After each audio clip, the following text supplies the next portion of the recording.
Hey, how you doing? My name is Chris, and welcome to my really cluttered up shop. I know I haven't put out a video in a while, but it's not like I haven't been busy. I mean, you don't come up with this amount of scrap wood without doing a few cuts. I mean, it's out here and it's on my workbench because I'm trying to think of some things that I can actually use this wood for instead of wasting it. But until I come up with that, I've got a video for you today about possibly something that you might find helpful. And for all of the safety Sallies that have apparently had a really large meeting and have decided to leave comments on my channel recently, I might even have a safety tip for you today. Anyway, we'll get to all that coming up next.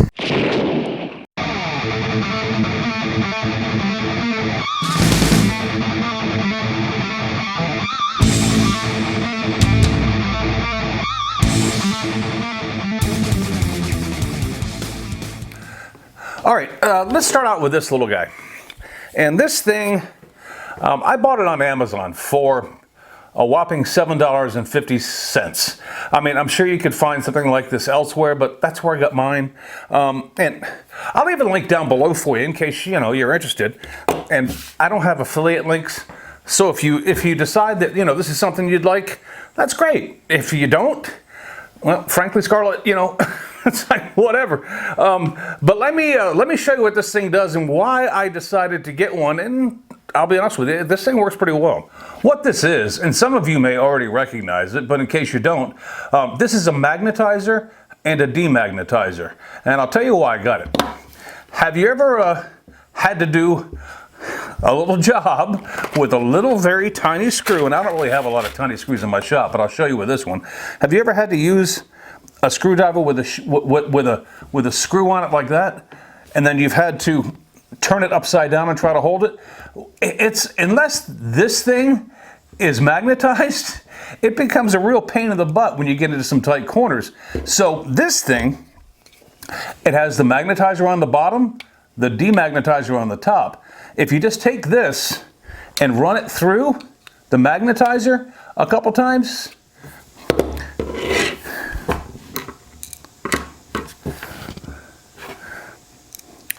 it makes the whole process of dealing with little screws a lot easier.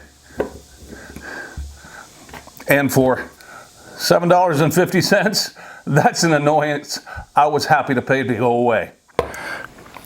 So yeah, pretty useful. I mean, obviously I've magnetized all of them, and I can demagnetize them if I choose to do so. But for $7.50, I'll stick that over there, and it's just a nice little quirky thing to have in your shop that may help you out in the future. So, if you want to get one, great. But like I said, if you're not interested, that's fine too. Let me get over here. I'll show you the safety tip for the safety Sallies that I'm just kidding, that I was talking about. Hopefully my logic is correct on this. At least it's the way I've always operated. So if it's incorrect, I'm sure there will be people that point that out. But I want to show you something. And of course, when you're talking about shop safety, the first tool that comes to mind where you might think about it is going to be your table saw. So let's run over to my table saw, and I'll tell you what I think happens to be a good idea. All right, credit where credit is due, because the idea for this today was brought up by a guy that I've never met, but he seems like a good dude. And it's something I've known for a long time, but he brought it to light, and I thought, you know what, this is a good information to pass along. And the information he passed along on his Facebook post, which is where I saw it, was good information too, and that was wear these. The old Norm Abrams thing, nothing more important than, you get it. But the deal was this that he was having, and what happened to him can happen to you. It doesn't happen often, and it doesn't happen with a lot of regularity, but it can happen. And if it does, you want to make sure you're protected. But there's ways, I think, that you can avoid it. And what I'm talking about is on your saw blades today. They have the carbide tips on the edge of the saw blade.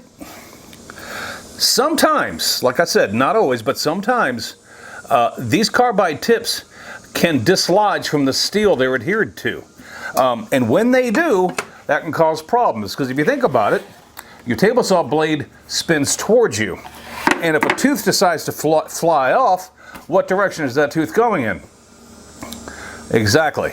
But there's ways, I think, that you can maybe limit the potential of having something fly off and hit you in the body or in the face, or most importantly, hit you in the eye. Because, yeah. So let me show you what I'm talking about, and I'll show you what I do on a consistent basis to make sure that I'm safe from that and many other things as well. Two things I want to tell you. First off, you don't want to cut a board that's this thick with your blade that high. I mean, do you really want to be running your hand that close to the blade? I mean, that leaves you zero chance of recovering from a mistake. Adjust your saw blade, first of all. That's my first tip. And this tip will help prevent, I believe, getting hit by one of these teeth should it become dislodged and head your way. And I'll tell you why. If we lower this down and we get it to the point where that tooth is just above our cutting surface, here's what's going to happen. As we've talked to you before, the blade obviously turns this way. The carbide teeth are adhered to the steel.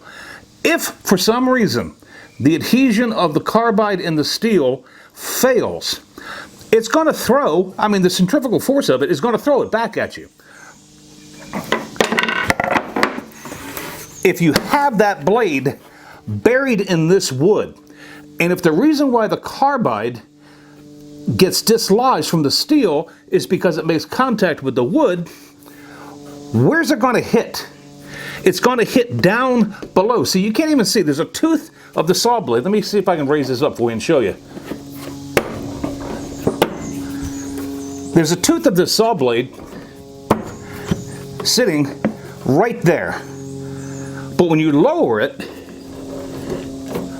to the point where I was before, just above the wood, that contact with the wood is going to be below the surface.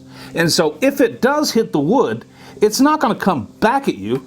If it does fly anywhere, it's most likely going to fly up. You follow me? However, if you had your saw blade way the heck up here, now that may still be the case because the tooth of the saw blade is still buried here, but here's the big difference. If the carbide is going to become dislodged from the steel, most likely it became weak prior to you making the cut you're about to make. In other words, it may have hit something on another piece of wood that you were cutting, whether it be a nail or just the joint, fatigued. It can, just by the centrifugal force of the blade, actually fly off and hit you. So keeping the blade as low as possible helps deflect that, if it's going to come off, away from you. Now, obviously, this tooth, if it was to become dislodged at that point, it could still fly back and hit me. That's why, before you turn your table saw on, put these on. Because if this has already been dislodged somewhat and the adhesion is going to give way by centrifugal force, if you turn your table saw on without these on, you might run into a problem. All right, so there you go. Something cheap, simple, hopefully useful to you, definitely useful to me, and some shop tips that, if nothing else, are just good practices to get into. I hope you guys have a fantastic weekend. I'll talk to you later, but until then, get out in your shops. Go make that first cut and get something done. I'll talk to you later.